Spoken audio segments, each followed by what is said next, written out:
আন্তর্জাতিক বার্তা সংস্থা রয়টার্সকে দেওয়া এক সাক্ষাৎকারে আগামী ডিসেম্বরে বাংলাদেশে ফেরার পরিকল্পনার কথা জানান ক্ষমতাচ্যুত পলাতক সাবেক প্রধানমন্ত্রী শেখ হাসিনা। সেই বক্তব্য প্রকাশের পর থেকেই দেশের রাজনৈতিক অঙ্গনে নতুন করে শুরু হয়েছে তুমুল আলোচনা। সামাজিক যোগাযোগ মাধ্যম থেকে শুরু করে রাজনৈতিক মহল সবখানেই ঘুরছে এক প্রশ্ন, শেখ হাসিনা কি সত্যি দেশে ফিরবেন?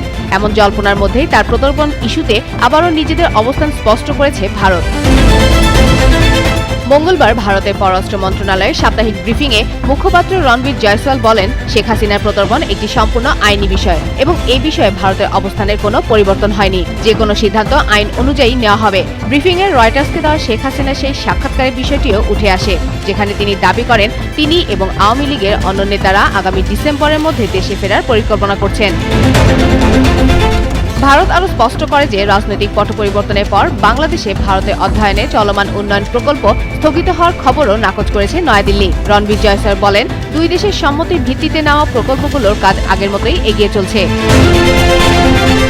এদিকে রয়টার্সের এই সাক্ষাৎকার প্রকাশের পর রাজনৈতিক দলগুলো ফের নড়েচড়ে ওঠে। একই সঙ্গে বিষয়টি নিয়ে একের পর এক প্রতিক্রিয়া জানাতে শুরু করেছে। বিএনপি, জামায়াত, এনসিপি নেতারা বলছেন, শেখ হাসিনা দেশে ফিরলে তার রাজনৈতিক কর্মকাণ্ডের জন্য নয়, বরং তার বিরুদ্ধে চলমান হত্যা ও মানবতা বিরোধী অপরাধের মামলার বিচারিক প্রক্রিয়ার মুখোমুখি হওয়া উচিত। এর আগে 2024 সালে আগস্টে ছাত্র জনতার গণ অভ্যুত্থানের মুখে পদত্যাগ করে ভারতে পালিয়ে যান হাসিনা। এরই মধ্যে বাংলাদেশে আন্তর্জাতিক অপরাধ ট্রাইব্যুনাল তাকে মানবতা বিরোধী অপরাধ ও হত্যার অভিযোগে মৃত্যুদণ্ড দেন। এসব মামলায় তাকে গ্রেপ্তারের নির্দেশ এবং দেশে ফিরিয়ে আনার জন্য সরকারের পক্ষ থেকে ভারতের কাছে একাধিকবার আনুষ্ঠানিকভাবে আবেদনও করা হয়েছে।